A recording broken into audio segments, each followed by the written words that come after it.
It's an action-packed Week 15 of This Week in Pro Football. Sal Paolantonio joins us to talk about how an 11-2 team gets into a mess like this. And does he see a bounce back coming Sunday against the 10-3 Steelers down at the Link? ESPN's Brooke Pryor joins me from the Steel City to describe how Mike Tomlin actually does it. Bill Reinhard will give you your Week 15 fantasy studs, and Sean Green will tell you yes or no on that A.J. Brown prop and much, much more. That is all right now on a Week 15 edition of This Week in Pro Football. It's time for This Week in Pro Football, a deep dive into the key issues and marquee matchups in the National Football League. For the next 60 minutes, we invite you to sit back or lean in with host Pat Callahan as we preview the week's Eagles matchup, big games, breaking stories, and all news NFL. It's This Week in Pro Football, right now on JAKIB Media Sports. Hello, everybody. Pat Callahan joining you from JAKIB Media Sports for a Week 15 edition of This Week in Pro Football. Please give me a follow on X at TWIPFPat. You can follow the network at JAKIB Sports. Please talk to me on the live chat here. We'll get some comments on over the course of the show. Thank you very much for watching and for chiming in throughout this program. All right, look, it's Week 15. There is a ton of stuff going on in the National Football League, and, of course, Philadelphia, as usual, leads the way. Only in Philadelphia, and I'm going to talk to Sal about this in a few minutes, but only in Philadelphia could an 11-2 team spend the entire week in an imbroglio over whether or not A.J. Brown or maybe even Devonta Smith are getting the ball enough. Team's 11-2, and yet here you go. And I think the focus is it's simply the way of it in the National Football League. The number one diva position in the National Football League is not right guard, all right? It's wide receiver.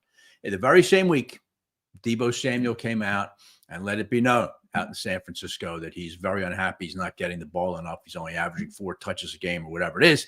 It just goes on all the time at that position. And I think that's what's happening here in Philadelphia. Those two guys are frustrated. They're not getting the ball because that's what wide receivers want.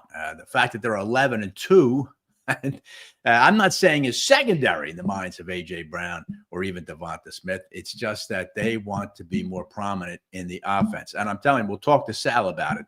The stats are very startling relative to the Eagles' pass game.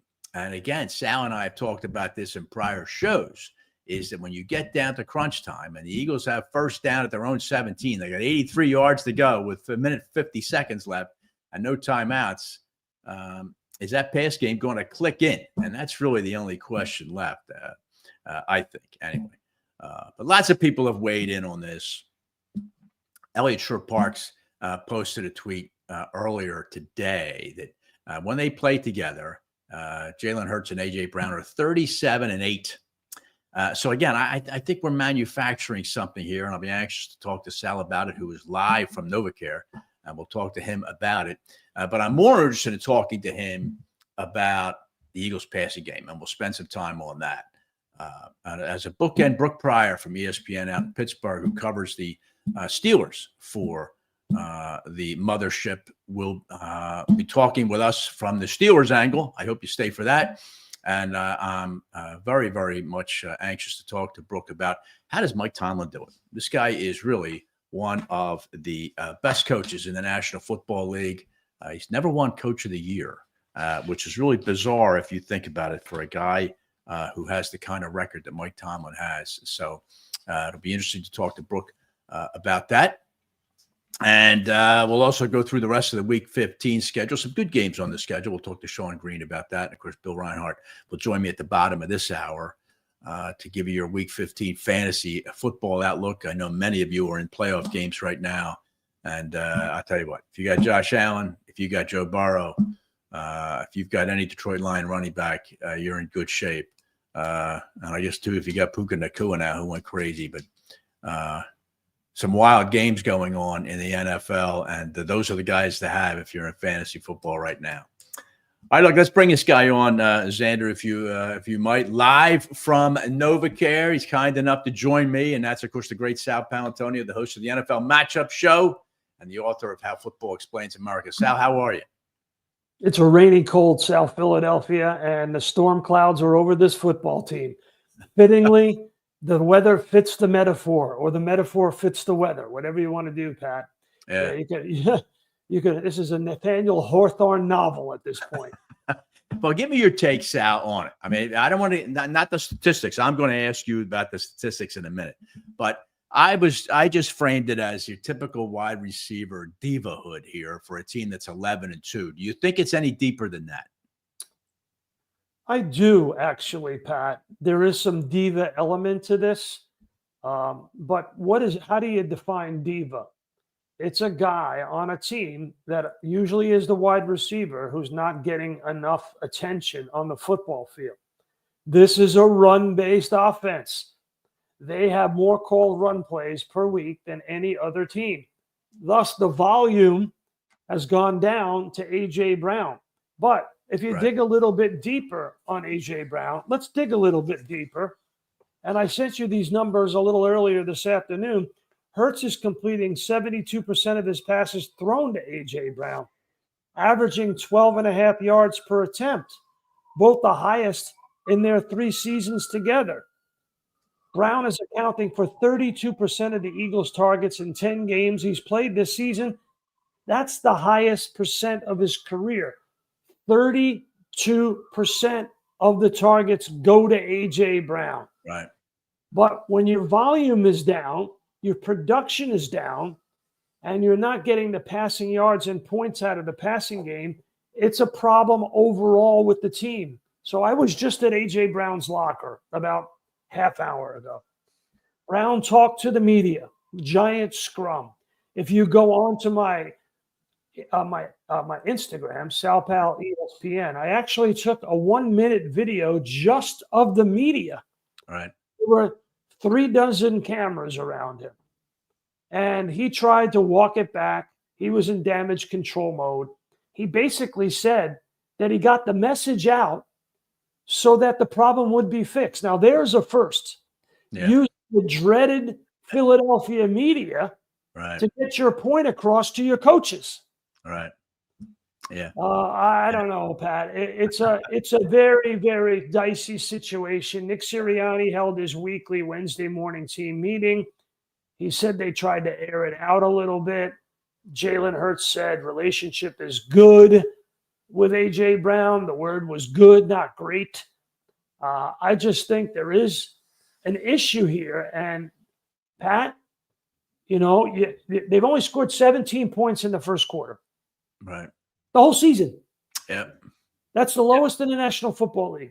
Yep. You can't go into the postseason like that, Pat. I'm sorry. There you go, Sal. There you go. You are right in what you just said. And obviously, the lack of scoring in the first quarter is tied to the fact that they're not getting any real chunk plays, certainly none out of the passing game. And that which would move the ball more rapidly down the field and enable you to grab those first quarter points. You know what yes, I mean? and I've been the host of the matchup show for 23 years. I was brought onto the show by my friend and great film guru, Ron Jaworski.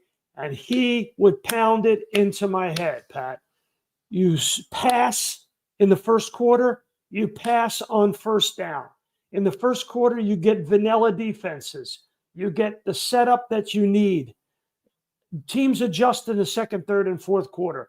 On first down, you get a vanilla defense. You throw on first down, you throw in the first quarter, you get the lead, you turn your pass rush loose. That's how you win games. You throw to score, you run to win. All right. Sal, when we get back, I'm going to get into the passing game with you. But one question, though, before we get to the break is last week, the Eagles played, let's face it, it was a letdown game. That's the way I think it turned out, sandwiched between Baltimore and Pittsburgh. In comes Carolina. And I'm telling you, Sal, you were there. They almost lost that game. They came within a Xavier Legette drop of losing that game. And I think the whole team was aware of it going into the locker room after the game, and I think no one was satisfied. Do you think that was more or less a trigger as to what happened this week? Sure. Without a doubt. And when I asked Nick Sirianni what his message to the team was, he said he went back to the 3 core values: toughness, preparedness, details, and togetherness. And he repeated it to me 4 times. Toughness, details, togetherness, and with an emphasis on togetherness. They've got to come together and fix this. You know why? Russell Wilson loves playing in Philly. He loves playing the Eagles. He's 6-0 against the Eagles. The Eagles have never beaten Russell Wilson. He's 4-0 in Philadelphia, 9 touchdown passes, 1 interception. Passer rating of 120. Yeah. He loves coming here. When I saw him last week, he pointed me out in the press conference, talked about coming to Philadelphia. I'm coming to your town, Sal. He loves coming to Philly. Yeah, that's interesting because the Pittsburgh Steelers don't. And so it'll be an interesting dichotomy as to which one happens. So when we get back, I'm going to ask Sal to delve into this passing game and a very, very unique statistic that I want to run by Sal relative to the Eagles being the only team in the league that does this. We're going to do all that, and we'll get around the league too with Sal. I want to talk to him about the playoff picture. We'll do that too when we get back here on This Week in Pro Football, presented by Kennedy Auto. Welcome back. We've got another exciting play underway at KennedyAuto.com. That's right. At KennedyAuto.com, you can browse their entire inventory from home.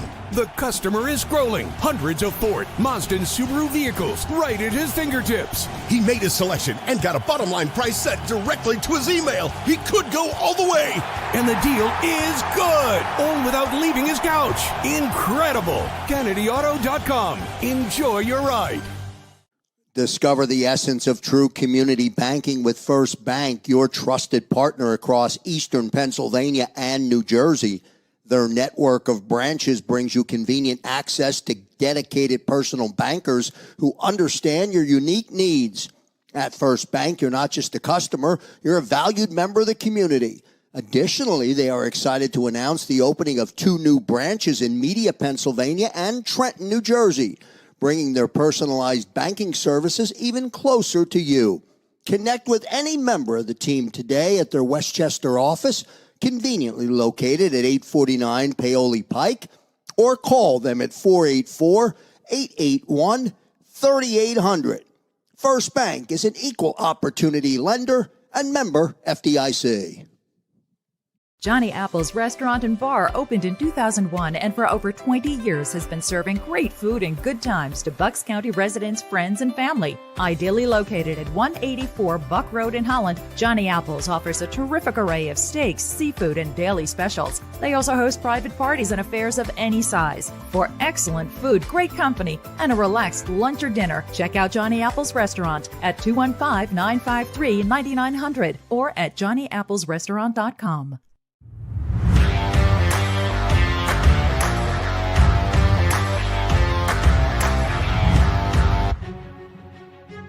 All right, welcome back This Week in Pro Football here on JAKIB Sports. Pat Callahan, joined by the excellent Sal Paolantonio from ESPN and the host of the NFL Matchup Show. And Sal, looking through my ESPN.com football stats, I'm struck by the fact that the Eagles are one team out of 32 who average more rush yards per game than passing yards. In today's NFL, that's almost unbelievable.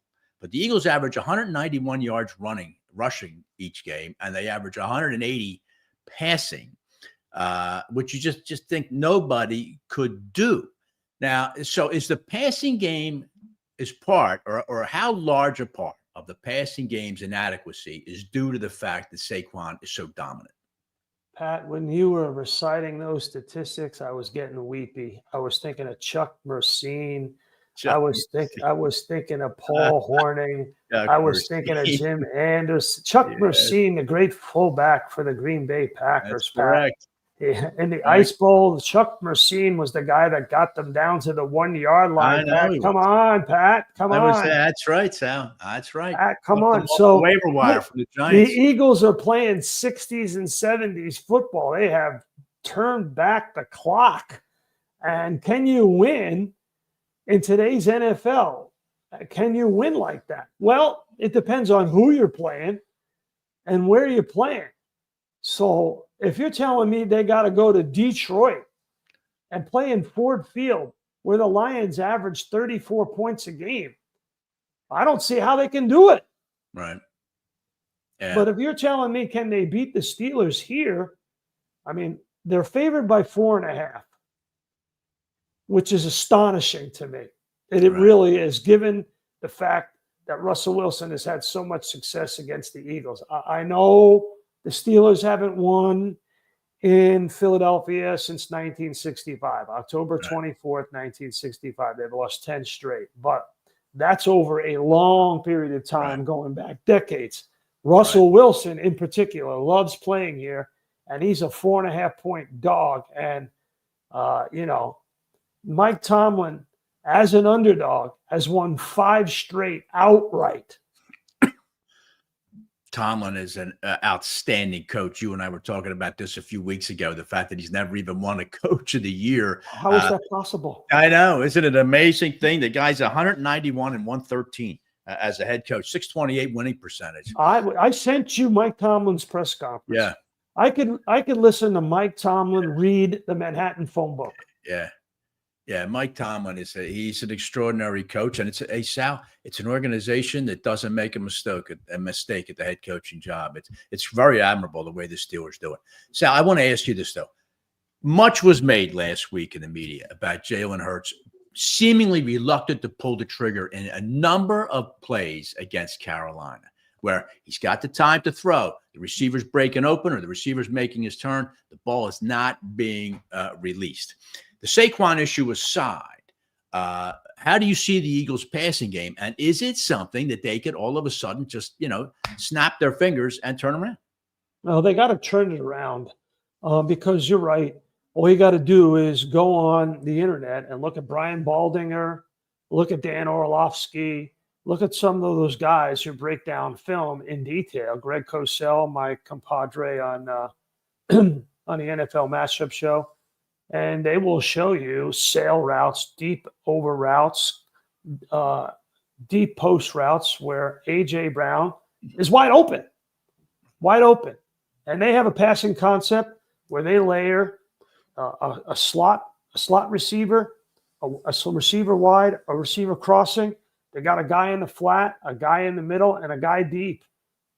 And usually it's A.J. Brown deep, and usually he's open. And Jalen Hurts has got to figure out how to pull a trigger as quickly as possible. We talk about throwing guys open, throwing to windows. Right. And, he's just never been that good at that. Yeah. Whereas Goff, Matthew Stafford, they are window throwers. Brock Purdy's a window thrower. Yep. And what Sal too struck me in looking at all these stats. The Eagles average 181 pass yards a game. Jalen Hurts has been sacked 36 times. All right. As an example, or as a contrast, Josh Allen of the Bills has been sacked 13. All right. And he's thrown the ball at least over 100 times more than has Jalen Hurts. Is this also a fact? Josh Allen has over 100 more pass attempts, and he's got one third the sacks. Right. Exactly. So is that also not an indictment of the fact that Hurts is either holding on to the ball too long or just that the Eagles passing game is stale? I'm going to go with holding on the ball too long. I pick answer A because it's evident in the numbers. He holds the ball too long. Right. He holds the ball the second longest of any quarterback right now in the NFL. And the other one just hurt his knee and got carted off the field. Yeah. So it's a problem. And, but what happened this week, to go back to the drama, it was a self-inflicted wound. They brought it on themselves. A.J. Brown, in my opinion, I never played professional football, but I've been on teams before. And I've been around enough teams to know it's not something that you air your grievance for outside of your locker room to the public, to cameras. And then Brandon Graham in a radio interview should just know better. Yeah. He's the most experienced veteran on the team. Yeah. He's never made a mistake even close to this. Right. Why he would pick this time. The only explanation is that he did it on purpose. Yeah. Sal, I thought the same thing, Graham. It was inexplicable what he did there. And you're right. You would think to yourself, he just wanted to light a fuse. I don't know. No, light a fuse or just, shine a light on a problem. Yeah, right. So that Okay, it gets shine. It's a fixed. better analogy, right? Yes, shine a light on a problem. No one has proven that, and it's just pure speculation on my part. It's not something I would report. Right. But in conversation with you, I just wonder because he has been the straightest of arrows, the perfect teammate, right, an all-time great. His number will be retired when he retires from the Eagles. He'll go up there on the Ring of Honor. Right. It's just a mistake he doesn't make. So he must have done it on purpose. Yeah. Sal Pal, about Sunday's game, it's just coincidence that 4 years ago, Pittsburgh came in here into Philadelphia, and it was almost the same circumstance. A.J. Brown was very unhappy, and he had made it known he was unhappy. And lo and behold, 3 touchdown passes in the first quarter against the Steelers, the last time Pittsburgh was in here. Now, I think with really the Carolina game as an impetus, I think the Eagles are going to come out like hellfire Sunday against Pittsburgh. How do you see it? This Pittsburgh team is different. They got a very good defense. They got Minkah Fitzpatrick back there. Their secondary is very well coached. They'll come out like hellfire. If A.J. Brown has 3 touchdown passes in the first quarter, right, we're moving on. We're going to Belichick it. We're moving on to Washington. Right. But I at least think the Eagles as a team are going to recognize that the Carolina game was almost a week off, and I think they are going to come out strong. But what you just said there is interesting. I think the Steelers will be ready for that, right? I think Tomlin will have them ready. Minkah Fitzpatrick is one of the smartest, toughest safeties in the National Football League. Yeah. He's the guy that runs that defense. And they got 2 really good defensive tackles. Really good. Yep. Cameron Hayward and his partner in crime there, they are terrific. Yeah, they're going to give that Eagles offensive line a lot of problems. Yeah. The Eagles will have to run on the edges away from Cameron Hayward. Do not take that guy on. Right. Sal, talking about running now, there's been enormous discussions, obviously, all season about Saquon. And in recent weeks, there had been pointed discussions about his pursuit of Eric Dickerson's record. I think that's taken a little bit of a back seat right now. But do you think it's still something that the Eagles have on their mind? I think it is something that I had in mind. But in the locker room today, I asked both Jordan Mailata and Landon Dickerson whether it was something that was in their aspiration to do. And both of them really said, hey, it's about winning games. But a very interesting quote in the Philadelphia Inquirer on Monday morning.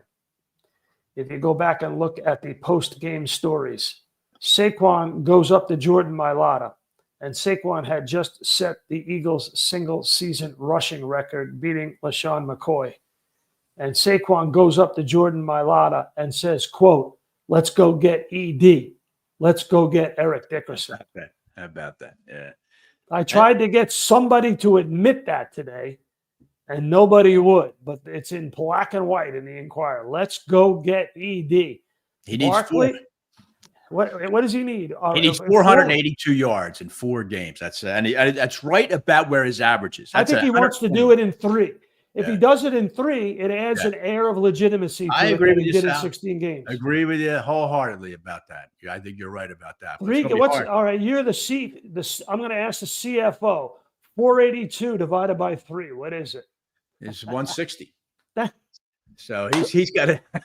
I knew you would know off the top of your head. He's got to do 160. That's not easy to do. That's not easy right there. No. Pittsburgh, Washington, and Dallas. Dallas will mail it in. But I don't Giants, think because with the next 3, Yep. All right, That's Sal tough. Pal, I want to get around the league with you here. We have a few minutes left. I wanted to get around the league with you here, if I might. Xander, if you could bring up that playoff schedule. Sal, what I'd like to do is, based upon what happened last week and the like, let's start quickly with the AFC. The Chiefs win another one of those games, which is what they do, Sal. And now they have a tough one this week at Cleveland. Buffalo, meanwhile, has to go to Detroit. Is the 1 seed basically over in the AFC? It looks like that for sure because of the schedules. I think the 1 seed is over. I don't see any. I think it's tough for Buffalo to beat the Lions at Ford Field. Yeah. The Lions score 34 points a game at Ford Field. Yeah. And Buffalo just went out to LA Yeah. and allowed Matthew Stafford to go I up and know. down the field. I know. That was crazy. That was a crazy game. He tore them up and they won by 2 points. Josh Allen is, in fact, an alien, as Sean McVay described him. Sal, in the NFC, it's going to be tough for the Eagles to catch Detroit. I've been asking you throughout the more recent shows as we focused on the playoffs, whether anybody really scares you besides Detroit. Given talk about passing game, given that the Packers passing game makes the Eagles look like the 99 Rams, are you still at all concerned about Green Bay or even Minnesota at this point?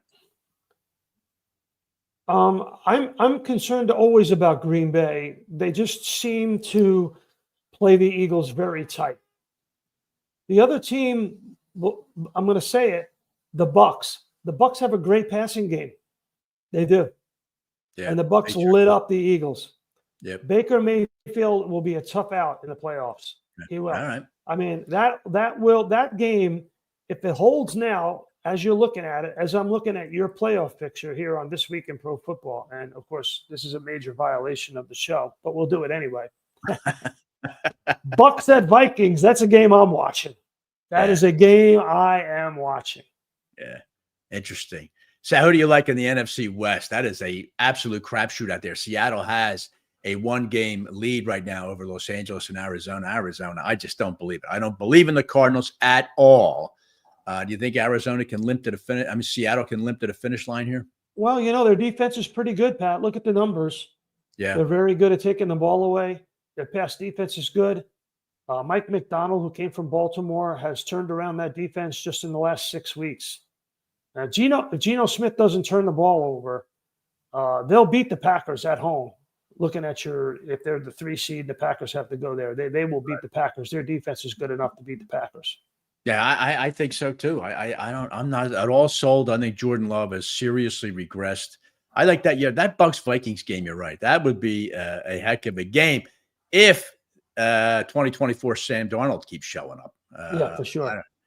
But all right, Xander, thank you. Who do you have coming out of in the hunt? I think the Rams really are the only team that comes out of that category in either the AFC or the NFC. I think the Rams are the only one. I think so. You already weighed in on Buffalo, Detroit. Just give me a quick weigh in, if you would, on the Rams and the 49ers. I think it's very tough for the Rams to have an emotional a win like they did last week against Buffalo, and then 3 days later they go up. Watch the 49ers now. They might all of a sudden get their foot on the gas. I think that's a tough game for LA. It is a tough game for LA for sure, Pat. Yeah. All right, Sal Pal, I dragged you out here for as long as I could. I appreciate you taking all this time from NovaCare, and thank you very much. We look forward to the matchup show this weekend, Sal. I know you'll be down in South Philadelphia, and look forward to all your reporting from there. And thanks very much for joining me. All right. I will be in the booth, the ESPN radio booth, calling the game with the incomparable Steve Levy. My first time calling a game in Philadelphia at Lincoln Financial Field. Way to go. Congratulations to that. Look forward to your Ray Scott-like tones and your Paul Christman diction. for 12 yards off the line. That's it. You got it. You got it down. Way to go. Thank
All right, everybody. Xander Kraus checking in on the This Week in Pro Football. We had a power outage at JAKIB HQ. It's all back up. I'm going to run the commercial break. We'll be back in a minute with Bill Reinhard. I'm going to get Pat back set up. Appreciate everybody's patience.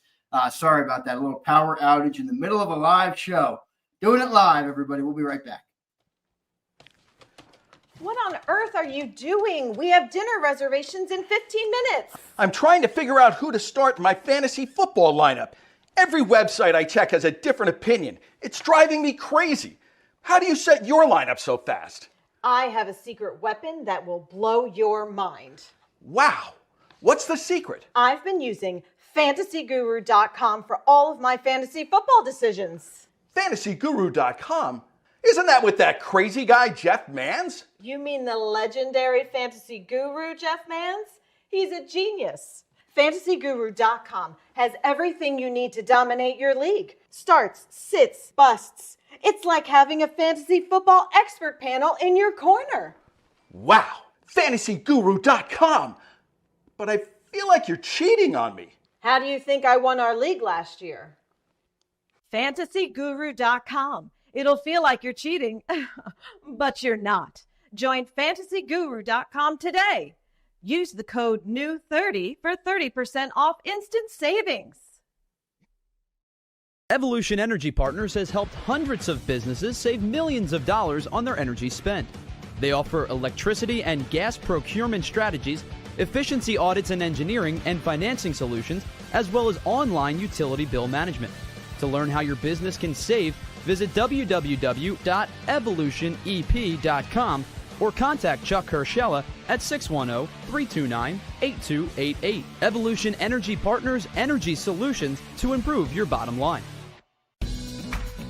At Whistler Pearlstein LLP, we assemble the most effective team to handle all of your legal needs. There are players and pretenders, but our hustle and heart set us apart. In practice now for over 75 years, we're proud to be one of the most prominent full-service law firms in the Philadelphia region. We offer 17 different areas of practice, including business, corporate, and tax education law, real estate, zoning, and land development, municipal law, and litigation. Our top-rated attorneys and staff are laser-focused on client success. We strive to provide outstanding legal counsel with the highest level of care and consideration. Let us show you the Whistler way. Learn more at WhistlerPearlstein.com or email Michael J. O'Donohue at mod@WhisPearl.com, WhistlerPearlstein.com, or mod@WhisPearl.com.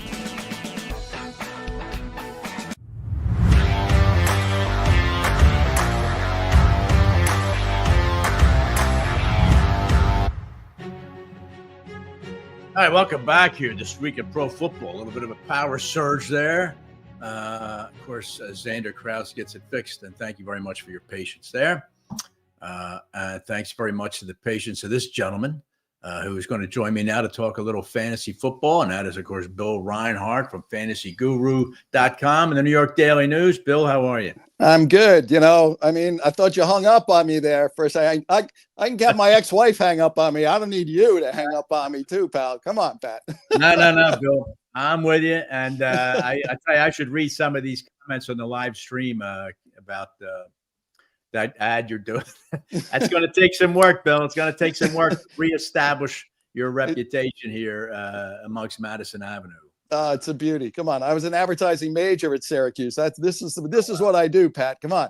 That explains. Yeah. You went to Syracuse. That explains a lot. And yeah. Okay.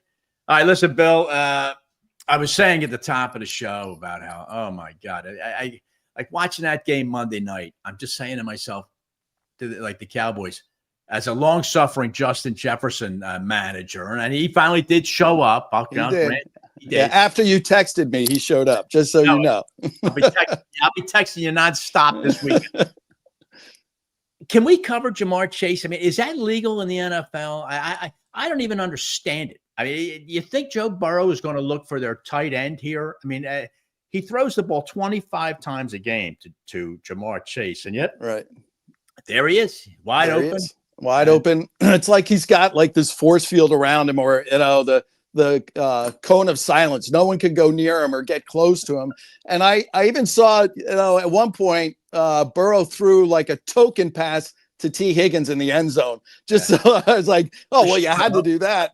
Give him one. Give the poor guy one pass. But the quarterback position, Bill, is really startling this year. I mean, don't you think it's basically, I've made reference to the ABCs, which is Josh Allen, Joe Burrow, and a bunch of crumps, because the chasm, have you ever seen a bigger chasm between the top two guys and the entire rest of the quarterback roster in the NFL? Well, when you have Cousins with a 4 or 5 game TD drought, Mahomes isn't doing anything. You have Jordan Love, he was averaging 270 yards a game in the beginning. Now he's down to 229. Hurts is averaging 135 passing yards a game for the last 4 games. Yeah, all these big time, and this is the playoffs, and you need these quarterbacks to show up right now. And it is not happening. You better have a good running game. I'll tell you that if you want to go far. And the problem is, if you don't have one of those two, man, you are up against it. Anybody now who goes into a fantasy playoff game this weekend and their opponent has Joe Burrow or Josh Allen, I mean, you got some serious ground to make up before the ball's even kicked off. Yep, especially this week with those matchups. They're going to be pretty high scoring. It will be. So I know. Josh Allen indoors. I mean, that was just ridiculous last week. It was ridiculous, Bill. I know. I watched this guy. I mean, he can just score whenever he wants to. I know. And I meant to congratulate you, or I want to. I know I texted you. I want to congratulate you online. Humble pie here. It is what it is. But what a game. But I will. They certainly exposed the Buffalo Bills defense. And you can run on them and pass on them. You couldn't pass on them before. I was really surprised. But the other side, Puka Nacua with those catches were ridiculous. I mean, they were your normal wide receiver does not make those receptions. 5th round draft pick, Puka Nacua, and yet he is. I mean, he's just a big, tough. He reminds you of Josh Allen as a wide. Yeah. And did you hear Brady interview him after the game saying, what does Puka mean? And when he was a kid, he was called Puka, which in his language means fat boy or chubby kid or something like that. And Brady was cracking up. I was like, the Pukas are on the line in front of you, blocking for Stafford to throw to you. So I thought that was great. That is funny. All right. Bill Reinhard, talking besides the quarterback position, which let me just finish with that, though. You get, like for instance, Lamar this week, Ravens at the Giants, right? So, I mean, come on now. I mean, this should be a huge Lamar game, but I don't know. I mean, are you excited about him going into New York, or is that just going to be a 24 or 27-13 Ravens win? Right. And if I'm them, I don't expose Lamar Jackson to the New York Giants this weekend. I hand the ball off to Henry, let them get their comfortable 17-point lead, and then just, get Justin Hill in the game. And you guys do not waste your good players against the Giants. Save them for when you need them against Pittsburgh, and I think they play Cincinnati again soon too. So that's the one concern when you have, you look at the schedule like, oh geez, I got Lamar, they got the Giants. Oh, he's going to have 300 yards and 4 touchdowns. No, he's not. Because they don't need to, and they're not going to expose him to a blitz. He's not going to wait to get Zay Flowers open to throw, a 40, 50-yard pass, in my opinion. It's really something how in this day and age, the NFL, you got guys like Burrow and Allen just slinging it all over the yard. Even Stafford did. Of course, I didn't use them. Right. Really? Oh my God. I don't know. But what are you going to do? But the rest of the guys have clearly regressed from a fantasy perspective. I'm talking about. I also want to ask you. You and I spoke in the last couple of weeks about the utility or how wise it is to start top players on bad teams versus, say, a wide receiver 2 or an RB2 on good teams. Right. I wanted to expand that with you and get your take on that. And going into a week like this now, I'm talking about guys like Brock Bowers, 2 for 27 last week, just brutal. Malik Neighbors, it's hopeless. Now he's got Tommy DeVito at quarterback. Even CeeDee Lamb. Lamb scored. I grant you, but still, Cooper Rush has regressed substantially from when he took over for Dak 4 years ago. He regressed from what? From here to here? I mean, he was never here. If you remember that one game he put up in Minnesota, this was a Sunday night game years ago.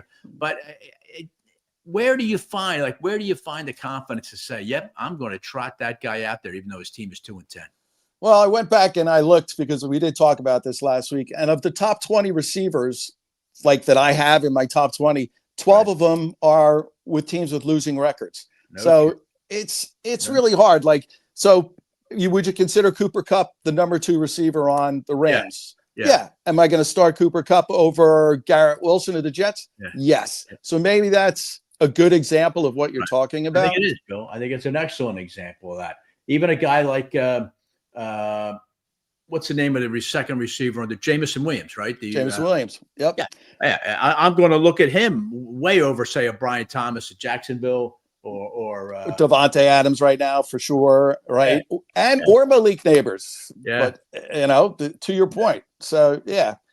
Jefferson. Look at Jefferson. He's a wide receiver 2 now in Minnesota. Just stop it. You're going to start it. Well, he finally has 2 TDs. Jordan Addison gets 3. I know. That was crazy. I'm not a Jordan Addison fan, and every time that guy scores, how did that happen? But he was amazing last week. He was. That was terrific. All right, Bill. I had 2 other teams I wanted to focus on. You mentioned, we mentioned both of them already, which is the Eagles, who I was on with Sal Powell was on earlier. The Eagles are the only team in the NFL which is generating more rush yards per game than pass yards, which is unbelievable in today's league, right? If you think about it. The other one is Green Bay, and I just look at these 2 passing games, and you just say to yourself, are these guys going to be able to turn this around on a dime? Do you like any Packers passing game guys going into Sunday night against Seattle? Do you like A.J. Brown or Devonta Smith Sunday against Pittsburgh? So let's start with the Eagles. Pittsburgh has given up 14 passing TDs to quarterbacks all year. 14. And so it's 1 a game. So that worries me a lot. And no quarterback has had more than 24 points. Well, Burrow's the only quarterback that had over 20 points against the Steelers. So I just don't like what I'm seeing for the offense of Philly for throwing the ball. And I know how upset A.J. Brown was last week. They won, which bothers me, that he was teed off. But his interview after the game was like, what could you do to improve the offense? And he said passing, 1-word answer. He threw his helmet on the sideline. He's one of those diva receivers where he just wants the ball. But you're winning. What are they, 12-2 or 11-2? 11-2, yeah. Come on. So that bothers me. Just let Barkley run the ball. And I'm not keen on the Eagles running our passing game at all this weekend. I am worried against the Steelers. And then conversely, they're just not passing the ball a lot in Green Bay. And you can't pick a receiver anymore. You can't. No. I mean, I told you, Reed, he had 1 target, no catches. Watson shows up, gets 100 yards. A couple of weeks ago, I thought Wicks would be the man. He had no receptions. It is a crapshoot. They are running the ball. Love is not throwing a lot. Like I said, he's down to 220 yards a game. Here's the other thing about Love. He has 70 yards rushing the entire season. I know. He doesn't even scramble for yards. So I can't recommend. I'm sure a lot of fantasy teams have Hurts and Love this weekend, and they're crossing their fingers, but I just don't see it. I don't see it. He wrecked my fantasy team. He did. He wrecked it. Yeah. Well, it was a good pick. He was a good pick. I would have loved to have him. I know, but like so many others, like you and I were just talking about, Jordan Love's not alone. In terms of you look at these quarterbacks, Kyler Murray. What a game he had. Falling off, I know. Justin Herbert. Herbert's the same thing as Love. All of a sudden, they became a running team. It's really a wasteland there. All right, Bill Reinhard, before I let you go, it's week 15, a lot of playoff games. Throw me out a couple names here, receivers, running backs, guys that you really like going into the matchups this week. All right. So I know it's counterintuitive, but Kirk Cousins, the drought ends in the desert, which is a play on words there. The Raiders give up 3 touchdown passes a game the last 5 weeks. That's 16 touchdowns in that's 3 a game. If Cousins can't get 3 or 2, I'll eat my hat. So I like Cousins. And then I like Kyle Pitts, who he's thrown to, because the Raiders give up 100 yards a game to tight ends the last 6 weeks. So that combination I really like. The other thing, and I know they're starting him anyway, but I'm back on the Tyreek Hill bandwagon because he's going against the Texans and their defense just keeps getting worse and worse. Kavonte Turpin had 100 yards and a touchdown. Parker Washington had almost 100 yards and a touchdown. So those are the three guys I really like. I am worried about James Cook in Detroit. He was scripted out of the game against the Rams, and I see the same thing happening in Detroit. You can't run against him anyway. I don't see him seeing the field a lot if Buffalo finds himself in a hole because they don't put him in there to receive. So, and DeAndre Swift's another one I'm worried about in Minnesota, against Minnesota. He had 30 yards against him 2 weeks. I think history repeats himself, and he won't do much better than that this weekend. It's a pity, 'cause as a Brock Bowers guy, he doesn't get to play the Raiders. Because he can play himself. I think that's the only way he's going to score anymore with that. Well, there's another team, Bill, just a quarterback wasteland. It's going to be very interesting to see. You and I could talk at the end of the season about at least a half dozen NFL teams that have a desperate need to get a good quarterback in there. And, well, I'm going to drive to Philly, and we're going to go out and have a nice steak dinner, and we will solve all the quarterback problems of the world. How's that? Right, and you are buying. I will buy. Hey, it's my daughter's wedding this weekend. Abby's marrying Colin down in LBI, so I won't have any money to buy you a steak dinner left. So, between that and colleges, and forget about it. But anyway, big weekend for the Reinhards. There and all right, Bill. Where does everybody find you now? New York Daily News Fantasy Guru. Tell everybody watching here. Everything comes out tomorrow. New York Daily News with my starts and sits, and Fantasy Guru column this week is about breaking the rules. Guys that have been in my league and other leagues for a decade still cannot understand the rules. I give them a rule book this thick before every draft. They cannot wrap their heads around, I can't pick up a guy on Sunday night because Lad McConkey's out. No, you can't. Your roster's locked, and it's been locked since 1:00. So there you have it. That's it. NFL Fantasy Bill. It's an amazing thing, Bill, isn't it? Talk about rules, the same thing. Dallas blocks that punt against Cincinnati, but the ball crosses the line of scrimmage. At that point, it's a punt. That's what it is. What are you doing? Touch the ball. I mean, not only do fans not understand, a lot of players don't understand. High school football, I learned that. Get away. We would yell fire. That was it. Fire, fire, fire. And that meant you run away from the ball. So what are you going to do? Bill Reinhard, thanks a lot for joining me. Look forward to the New York Daily News column. And, of course, we'll check you out on Fantasy Guru. Thanks, Bill. Have a good time at the wedding. Bring your check. Bring your credit card. Go Bills. Thanks, Pat. All right, Bill Reinhard joining me there. Well, I wrote those names down. We'll see how Bill does next week. But, boy, what a wasteland quarterback is. This guy here coming up is not a wasteland at all. I'll be joined by Sean Green after the break. I want to talk to him about that Eagles-Steelers game because I think the Eagles are going to snap back real strong.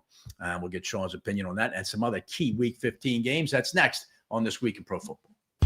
Welcome to Park Bank, a return to better banking. With 7 locations across Philadelphia and South Jersey, we prioritize your financial well-being with a blend of modern amenities and traditional customer service. Our professional team is dedicated to providing tailored banking solutions, whether you are opening your first account, planning for retirement, or expanding your business. Our services include a wide range of personal and business banking options with competitive deposit rates and products. We are committed to making your banking experience seamless and efficient with the latest technology at your fingertips and the personalized support you deserve. Park Bank, your community. For more information, go to parkbank.com. That's Park, P-A-R-K-E,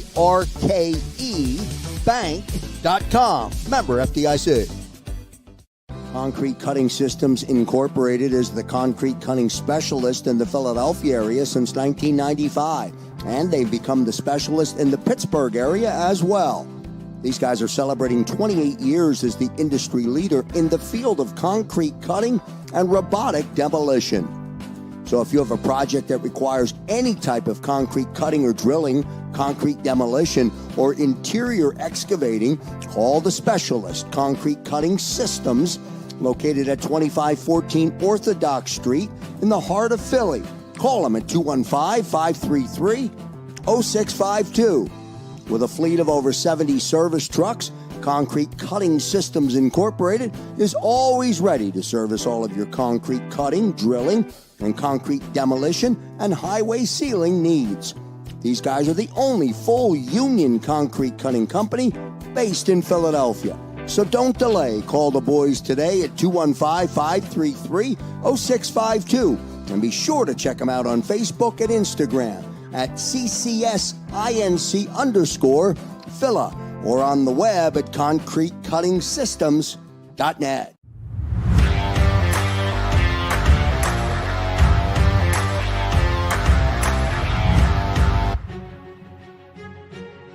Welcome back to This Week in Pro Football. Pat Callahan hosting here from JAKIB Sports. Don't forget to give me a follow on X at TWIPFPat. I'm looking at the chat here.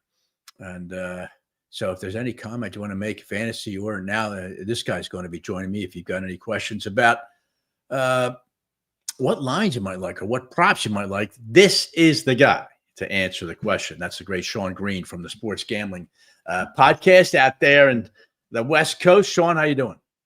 Doing great, Pat. Not a lot of Eagle news this week to break down. So, yeah, diving into the games, and can't complain. Well, just give me your thoughts last week. You and I talked about that game, and I had posited that was a classic trap game, and the Eagles were clearly, Sean, not interested in that game for most of it, and came within a hair's breadth of losing the game. So give me your take on that. And I see a big bounce back from Philadelphia this week. How do you see it? Yeah, no, in hindsight, and you had it. I'm always a little biased towards the Eagles, so didn't want to acknowledge the obvious sandwich spot there for them. And I actually thought, the defense, the level of intensity was pretty good. I think they played incredibly conservative, especially on offense. And I think Jalen Hurts has been in this mode during their winning streak of I'm not going to turn the ball over. We're going to run the ball and we're going to win the game. We're going to play good defense, run the ball, not turn it over. I thought that's what Philadelphia Eagles football was all about. Apparently, I was wrong, but I think this is a great game for them coming up here. You want to talk about look ahead? This is a look ahead spot for the Steelers because they have the Eagles in between two big division games with the Browns that they just beat, and then looking ahead to the Ravens. They're going to need to win that Ravens game to win the division. They're not getting the 1 seed.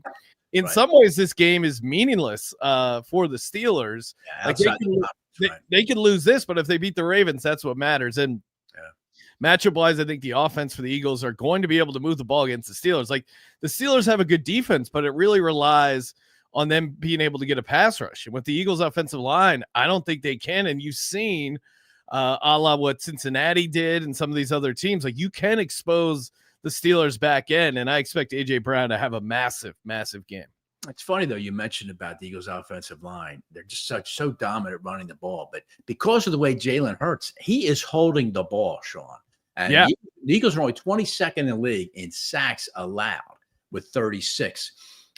So that Steelers defensive line, Sal Powell is an example. Sal was adamant that the Eagles are that is no joke, that Steelers defense. So that'll be interesting. I also wanted to ask you this now. The last 3 times the Steelers have come to Philadelphia, they've been outscored 84-22. Yeah. None of the games have been close. Does that factor when you look at a matchup like this? Is that just old news, ancient history, doesn't matter at all? Or is that actually something that you take into account? I think a little bit. You have to look back and see, hey, in 2022, who is still on the team, who wasn't, what kind of defense were they running, who was coaching them up.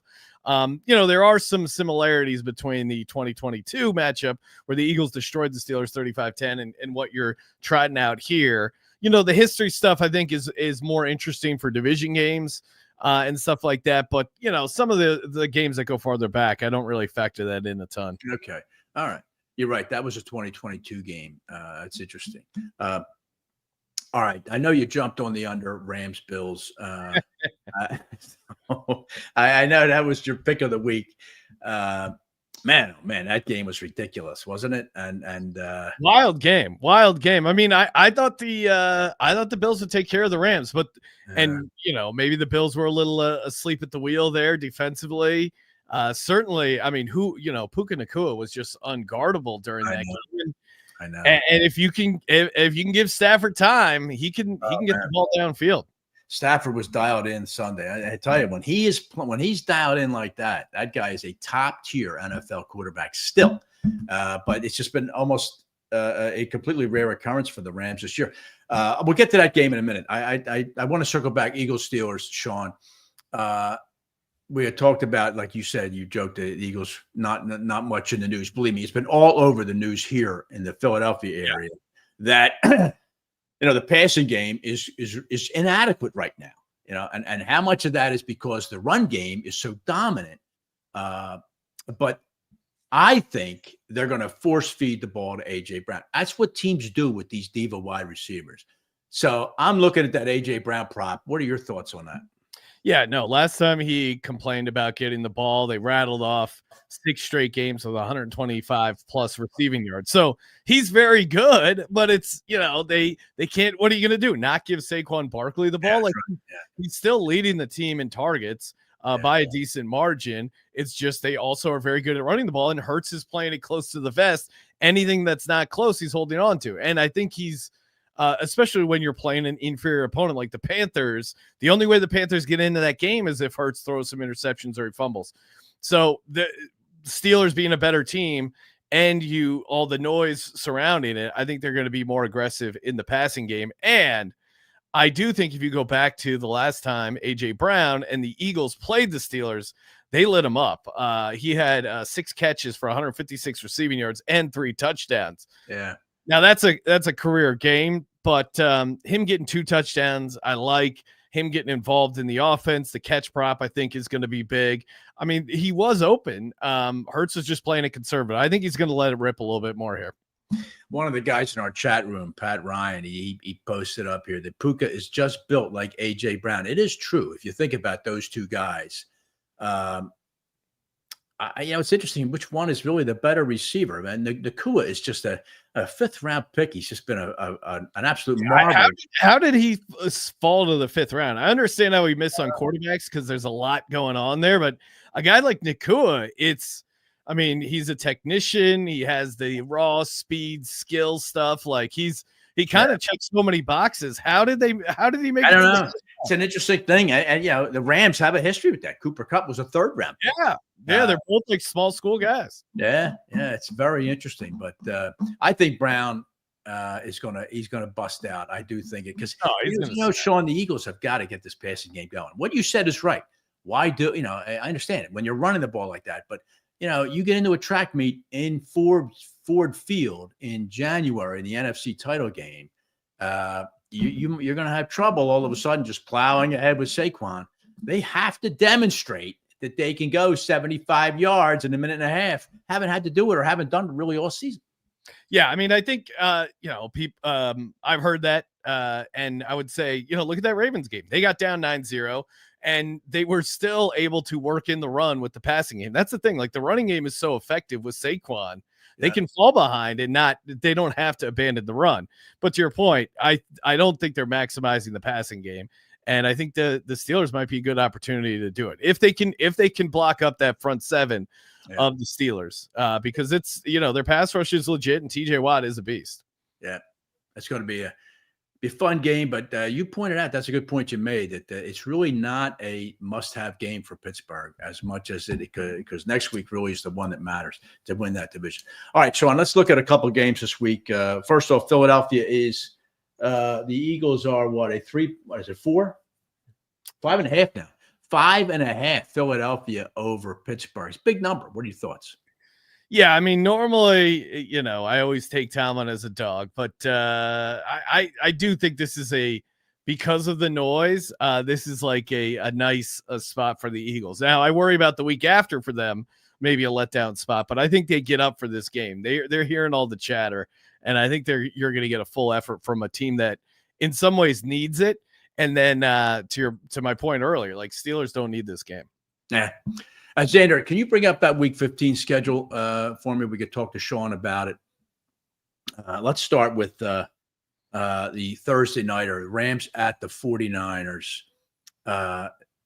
This game, Sean, I think I was saying to Sal Pao earlier, it's a shame for the Rams. A very emotional satisfying win Sunday against Buffalo. 3 days later, you got your arch blood rival now in their field, a team that I think is dangerous, Sean, the 49ers. They just beat up on the Bears, and they are now looking to make a run. How do you see this game? 49ers are what I think a 3-point favorite now. Yeah, it's interesting. Historically, Shanahan's done very well against McVay, but I don't know. Something is still not right about this 49ers team. And, Trent Williams was just ruled out. I'd be surprised if Bosa plays. And then this is a nugget that I've been kind of tracking. Purdy versus teams over 500, dating back to Christmas last year. Purdy just 1-7 ATS versus teams above 500. So the only cover was against the Seahawks earlier this year. I think I know there's a big letdown spot for this Rams team, but I think the positive is they really got that passing game going, and I think they're going to be able to throw on this 49ers team. And the matchup I like is the Rams defensive line against the 49ers offensive line. They can generate some pressure, and I think the Rams D-line carries them. So I got the Rams on the points. All right, Sean, your mouth to God's ears on that one. Detroit hosting Buffalo. God almighty, the Lions. I mean, do they play any road games? It's sometimes you just say to yourself, what the hell's going on here? And here comes Buffalo, and it's the exact same thing I just talked about, Sean, with the Rams. Buffalo, just an absolutely heroic performance by Josh Allen, but they get boat raced on the defensive side of the ball. Now they got to go to that track meet against a team that's averaging well over 30 points a game at home. How do you see it? Buffalo, Detroit, a 2.5-point favorite. Yeah, I'm going to take Bills in the points. Little thing I always like to track is mobile quarterbacks against this Aaron Glenn defense. They are creating a lot of opportunities for the quarterback to run, and you saw Josh Allen when he decides he needs to use his legs in big games, in big spots, he can get it done. So I think the Josh Allen running is the difference for me, and that Detroit defense was pretty thin, getting banged up a ton, and you saw it. Like the Packers, once they figured out, oh, hey, here's the area of the field we got to attack, they were able to move the ball. And I don't know. I think this is a bounce back game for the Bills defense. All right. Interesting, because I think psychologically, I think that these are the kind of games the Lions live for right now. But I'll see that Josh Allen, he is a force of nature. The last game I wanted to get your opinion on was Green Bay and Seattle. It's a big game in the NFC right now, a huge game for Seattle. But also for Green Bay as they try and jockey for they're not going to win the division, but they're going to jockey maybe for a higher seed as a wild card. Seattle, a 3-point dog at home. Sean, how do you like this one? Yeah, I don't understand why Seattle is a dog here. I agree with you. I have these teams way closer to even, and you're giving Seattle 3 points at home. Yeah. Their home field probably wasn't what it used to be back in the day, but still, you get a little bit of weather here. Jordan Love, and you saw what the Seahawks were able to do. They can turn over inaccurate quarterbacks, and that's been Jordan Love's Achilles heel. He's been pretty good for some turnovers. I think that's going to be the difference. And the Seattle defense, I was skeptical of Seattle in general. And last but not least, the biting kneecap trend, aka the teams who played the Lions the week before have been horrible ATS. And I think the Packers, they're going to have their kneecaps bit here. So I like Seattle as a dog. I do too. I like Seattle there too, Sean. I don't understand that number either. It speaks to a lack of respect, certainly, for whatever the Seahawks are doing, and maybe too much respect for Green Bay. I don't see it. I think that quarterback has regressed substantially, and I think Geno's going to outperform him Sunday night. I think Seattle's going to let's go. Out. All right, Sean Green. Xander, thanks very much for that schedule. Sean Green, where does everybody find you guys? You're headquartered in Vegas, right? That's where the Sports Gambling Podcast is. LA, but You're we're in out. LA. Okay. Yeah, out in Vegas every Friday night for our VSiN show. Right. And just type in Sports Gambling Podcast wherever you listen to podcasts. Can't miss us. Yeah. Well, I hope you're on it. Rams 49ers, and I think it's going to be interesting. 5.5 is a big number. Eagles Steelers. The Steelers 10-3. I mean, they're not a joke. They're not an accident. But I think the first quarter will tell the tale, Sean, in that game. If the Eagles come out with their foot on the gas, I think they could run. They could beat Pittsburgh pretty good. So, like you said, the Steelers might just start looking towards the Ravens and figure, all right, we're done here. I think the first quarter will tell a lot about that game Sunday. Yeah, no, it's gonna be interesting how it starts. Eagles always start slow, but I think they get it done there. All right, Sean Green. Thanks a lot for joining me, Sean. I appreciate it very much. Look forward to talking to you next week. All right. All right, good seeing you, Pat. All right. Thanks very much to Sean Green there. All right, we get back. Brooke Pryor is going to join me. Brooke is the ESPN beat writer for the Pittsburgh Steelers. And we'll get a little Steeler perspective here. And I'd like to talk to Brooke about the coach of the Steelers, Mike Tomlin, and what an extraordinary job he has done in a very short list of great Pittsburgh Steeler coaches. It's an interesting thing. So we'll do all that when we get back here to wrap up a Week 15 edition of This Week in Pro Football. Somewhere on the blue planet lies a hidden gem, nestled in the heart of lush greenery.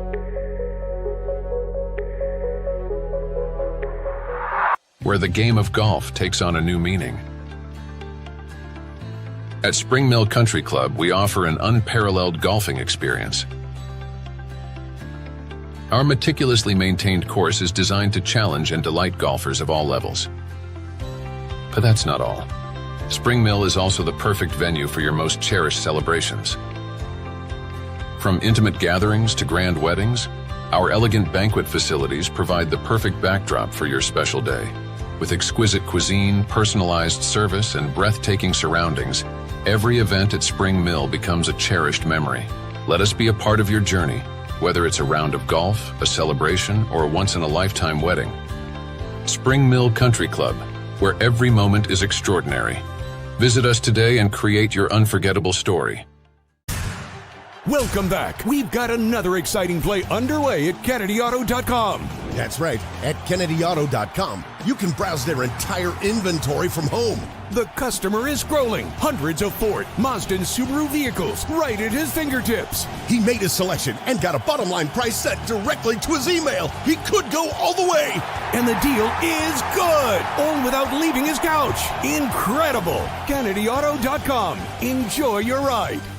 Johnny Apple's Restaurant and Bar opened in 2001 and for over 20 years has been serving great food and good times to Bucks County residents, friends, and family. Ideally located at 184 Buck Road in Holland, Johnny Apple's offers a terrific array of steaks, seafood, and daily specials. They also host private parties and affairs of any size. For excellent food, great company, and a relaxed lunch or dinner, check out Johnny Apple's Restaurant at 215-953-9900 or at johnnyapplesrestaurant.com.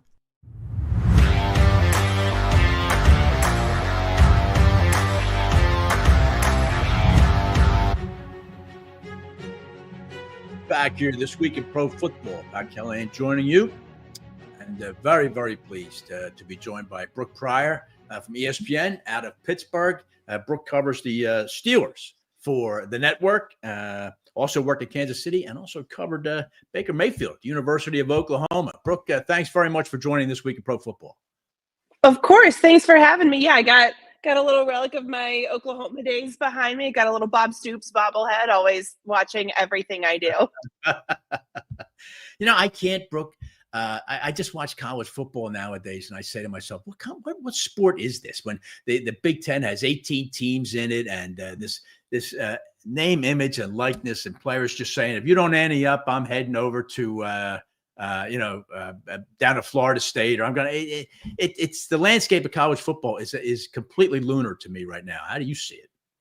I agree with you so much, which is why I think it's crazy that now Bill Belichick is going to be coaching at my alma mater. I went to UNC, and I don't know how I feel about it, because if I'm Bill Belichick, I mean, he must really love coaching to say, you know what, I want to dip my toe back in and jump straight in the deep end where there's NIL and the portal and early signing period and all of these things that are just so extra to the actual sport that, if I was able to give up GM duties like that and just be a head coach, great. If that's what Bill wanted to do, great. But he's going to be running the whole thing. So good luck to him. I am very interested to see how this goes. I don't know.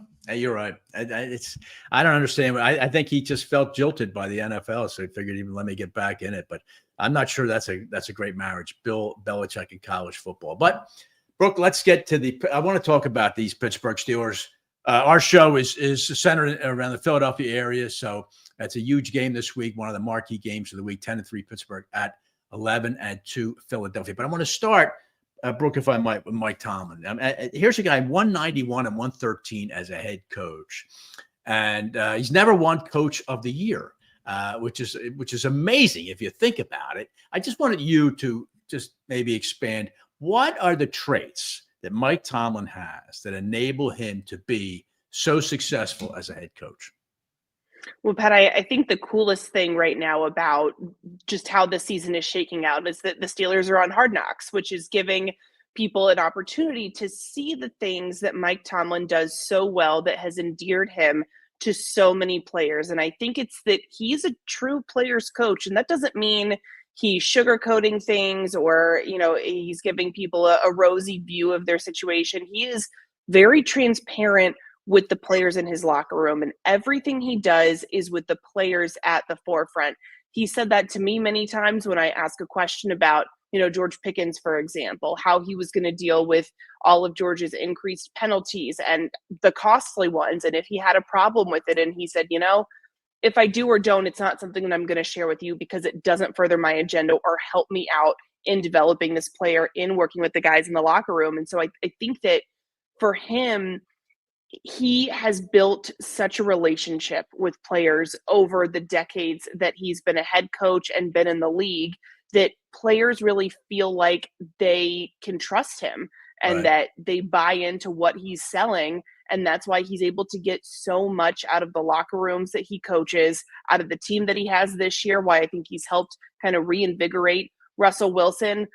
He just gets incredible buy-in from his locker rooms, and it's why he hasn't had a losing season. It's an amazing thing, the organization that is the Pittsburgh Steelers. 3 head coaches since 1969. And by contrast, Brooke, the Indianapolis Colts, knee Baltimore, 20 head coaches since 1969. The Steelers have had 3. That speaks volumes about the way those two organizations have gone. But you mentioned Russell Wilson, who, let's face it, he left Seattle under very, very dubious circumstances there. The locker room, basically, it seems, had turned against him. He has a very stormy, short stint in Denver where the head coach turned against him. And yet, here he appears to have righted the ship under Tomlin in Pittsburgh. How do you think Tomlin was able to do that? I think it's a couple of things. I think for one thing, all of the things that kind of started Russell Wilson's tenure out in Denver on very rocky terms, having the personal quarterbacks coach, trying to move some of his entourage into the building or just have them around constantly, that's not present in Pittsburgh. That's not a thing that Mike Tomlin put up with. It's kind of just Russ. It doesn't mean that Russ is a package deal with all of the people that had been coming along with him. And so I think that Mike Tomlin was able to kind of extricate the football guy out of Russell Wilson instead of bringing in Russell Wilson, the brand that has all of the other things around him. And I also think that this locker room has embraced Russell Wilson because, for one thing, a lot of the guys that are in there now didn't really experience Ben Roethlisberger when he was in charge of a juggernaut Steelers offense. They saw him either at the end of his career or not at all, and they were kind of wandering through a little bit of a quarterback desert in terms of going from Mitch Trubisky to Kenny Pickett, and then last year, Pickett to Mitch Trubisky to Mason Rudolph. And I think that this locker room and this offense really craved having stability at the position and stability from a guy that is a leader and is a veteran and can say, hey, look, I've won a Super Bowl. I know what it takes, because that was really missing on the offensive side of the ball. And that's why I think Mike Tomlin went out and got Russell Wilson, because he saw how he could kind of fill the void, fill some of the white space that existed in the locker room. It was a gutsy move, too. When he signed Wilson, I think it raised a lot of eyebrows around the NFL. And yet, again, it speaks to Tomlin and what you described, what he has been able to do, why he's been there as long as he has, because, as you said, players buy in. And I think that was very illuminating what you said about Russell Wilson. Enough with the brand.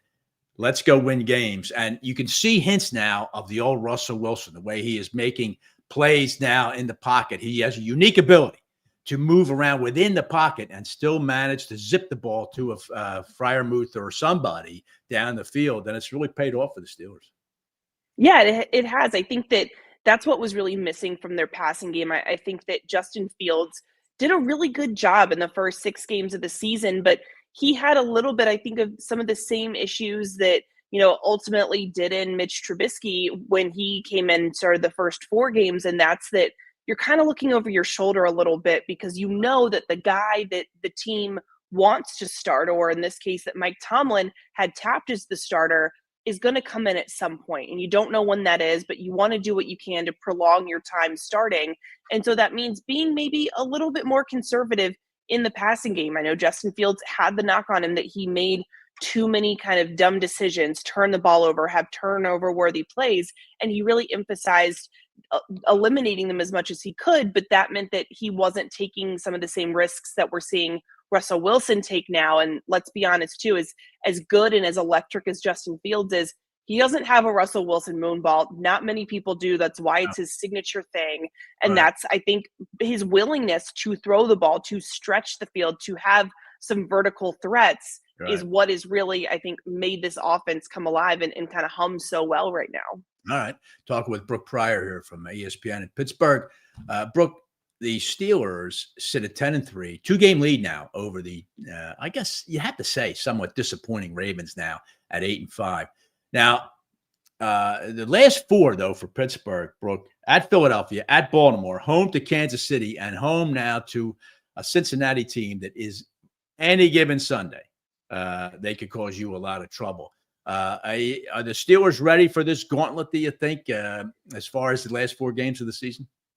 I mean, they better be. They're going to come whether they're ready for them or not. I think that the interesting thing is talking to Mike Tomlin this week, I asked him if knowing what's on the other side of Philadelphia causes him to adjust anything in practice this week in terms of workload or practice schedule approach, things like that. And he said, no, he's going to look at that on the other side of Philadelphia. That's when they have, as he said, a 6-week or a 6-day cycle. Right now he has his 7-day cycle. So he's going to operate the way he always does for a 7-day cycle. But I think that guys are in some ways managing this, trying to get out in front of it. There were a lot of guys that had rest days today, Mike Williams being one of them, who obviously he's acquired from the Jets in a trade deadline acquisition, and he didn't have a bye week this year. So he's kind of talked about, I know that I've really got to mentally prepare for this. And he mentioned that the Jets were one of the teams that had 3 games in 11 days or about that to start the season. So he knows what it takes. He's going to be kind of coaching these guys through this. But I mean, I talked with Dan Moore today, left tackle, and he said, this is a make or break time in this season, because while he wasn't here in 2020, when the Steelers started out 11-0 and then lost 4 of their last 5, he came in a couple months after that. Ben Roethlisberger was still here. And that was talked about a lot in this team, in this locker room, that, hey, just because you get off to a hot start does not mean that you're going to have a hot finish. And so you have to keep winning. You have to keep your foot on the gas. Don't let up, because you can easily have one bad game that turns into 2 bad games, and you've got a losing streak, and the momentum is just going the wrong direction. So it's very much on the minds of the guys in the locker room right now. Yeah, that's interesting, because the fact is, Brooke, if the Steelers win that game next week, what happens this Sunday won't even really matter. They will win the division if they win that game against the Ravens, I think. But still, it's a formidable game for Pittsburgh coming into Philadelphia. How do the Steelers look to contain this runaway freight train known as Saquon Barkley right now, who leads the league in rushing and is eyeing Eric Dickerson's single-season record? Do the Steelers have any packages or any changes in their defensive structure specifically for Saquon? You know, I don't know if there will be changes necessarily to their defensive structure, but the one thing that I thought Mike Tomlin said that was interesting about how to stop Saquon is that the last time they faced him, or as Mike Tomlin says, we're in stadium with Saquon, was in the 2020 season, in the season opener. He's playing with the Giants, and he said, you know, at that point, the Giants offense was much more one-dimensional, that they didn't really have to worry about Daniel Jones. He could kind of, you know, let him have some self-inflicted wounds, and they could really sell out to stop Saquon Barkley. And that turned into, he had 16 carries for 5 yards. He ended up with 66 total yards. He had 1, I think, catch and run that went for 38, 40 yards, got loose for that. But by and large, they really stopped him because they just sold out to stop him. you can't do that with this Eagles team, even though they've had the issues in the past game. Obviously, wide receivers right now making headlines for rocky relationships with Jalen Hurts, things like that. But I mean, one way to quickly solve a relationship is to have, the chemistry come back when you catch the other team slipping and ignoring the wide receivers. And so I think the Steelers are very cognizant of that anything they do to Saquon, they can't fall asleep on the back end. But I would expect, Cam Hayward is playing at an all-pro level, 35 years old, playing the best football of his career. He's going to be huge in stopping the run, along with Patrick Queen, an offseason acquisition who's been, I think, a really big part of this defense. And then Landon Roberts, who Mike Tomlin calls a tooth chipper. E-Rob loves to hit people. He is a very violent player, and he's the player that you want when you're facing a guy like Saquon. Brooke Pryor, I'm sure you're aware of the soap opera that erupted in Philadelphia this week about their very pedestrian passing game. I've been positing throughout the show that the Steelers might be in the wrong place at the wrong time. The Link has been a house of horrors for them. Outscored 84-22 the last 3 times they came here. And it's funny, Brooke, the same circumstance happened 2 years ago. A.J. Brown was complaining about not getting the ball. And lo and behold, 3 touchdowns in the first quarter against the Steelers. And I think the same thing is possibly going to happen again. Do you see Pittsburgh with a good puncher's chance to win this game? Puncher's chance, yes. I think it's going to be close. I think that this is a game that you're right. I mean, in some ways, it's crazy to call this a trap game, but because the division could be won next week in Baltimore, it would be easy, I think, for some guys on this team to say, well, yes, we'd love to beat Philadelphia, but at the end of the day, what matters more? We're going to start focusing on Baltimore and the Kansas City Chiefs and looking at these AFC opponents that we have coming up. On the other hand, I think because of the history of this team not beating the Eagles in Philadelphia since 1965, and then also when you mention the Link being a house of horrors, I specifically think about the 2022 season. That was my first Steelers-Eagles game in Philadelphia when A.J. Brown went off. And I just remember how just dismal the locker room was afterward. You really felt like it was an inflection point of the team for that season and of the organization. I mean, Chase Claypool was complaining about not getting enough go balls. 2 days later, he's traded. Najee Harris was really frustrated because the Eagles really bottled up the run game, and there were a couple short yardage situations that looked like were very attainable and just didn't get it done. It felt like that was a team in shambles. And I think that the vibe going into this game is so much different. A big reason being because they found a variety of ways to win. That was one thing Dan Moore told me today, is that the thing that makes him the most confident in this team, or the thing that feels the most different, is that they figured out ways to beat the Chargers early, beat Denver on the road, beat the Commanders on the road, that they have just figured out ways to kind of slip out of, it seems like they snatch a victory from the jaws of defeat kind of thing. And I think that's a battle-tested team that you want to have going into the Link. I think it's a fascinating game, Brooke. I really do. The Eagles are notoriously slow starters. If that happens again, I think you're going to get I think the Steelers are going to get very interested in winning this game. I think the Eagles have to get on them early, but it's not something they've been in the habit of doing. So I think it's going to be a fascinating game, and I certainly appreciate you taking all this time. Where does everybody find you for more Steelers information, Brooke? It is all on ESPN.com on the NFL tab. All of the Steelers coverage is there. I'm also on Twitter /X @BEPryor and on Blue Sky, BE Pryor, and then however else you fill in the end of Blue Sky. All right. How about that? Boy, Mike Williams, you talk about a get out of jail free card going from the Jets to the Steelers. I tell you, man, that is like, he was just sprung basically. That's funny. It's a formidable team. It should be a very interesting game. And I really appreciate you taking all this time. Thanks very much. And as we get into the postseason, I'd love to drag you back. All right. Absolutely. Thanks for having me. All right, Brooke Pryor, thank you very much for joining me. Xander, can you bring that schedule up one more time, the Week 15 schedule? I just want to wrap up here. I just noticed here there's 2 Monday night games this week. What the hell? Whoever makes up the NFL schedule, I don't know what exact brand of Coke they're on. But 2 Monday night games this week. The Sad Sack Bears at Minnesota, and then the Falcons travel to the 2-11 Las Vegas Raiders. And we'll see. I will see about it. I think it's a get-right game for Atlanta, and I think it's a get-wrong game for the Bears. So Monday night, not that good. Sunday night game, Green Bay, Seattle. That'll be a good game. That'll be a good game. I think Seattle wins that one. The marquee game, the 2 marquee games, Philadelphia, Pittsburgh, and then Buffalo and Detroit. So good viewing Sunday. And look forward to all your comments. Thank you very much for watching today. Thank you very much for all of you joining the chat and the stream. Thanks for that. Thanks to Xander Krause for producing. A lot to talk about here next week after this game, and we'll see how the Eagles come through it. That'll be very interesting. I think they're going to win it. I think the Eagles are going to win this game. I think a lot of the ship's going to get righted, but it'll be fun. All right. Thanks again, and we will talk to you next week on This Week in Pro Football.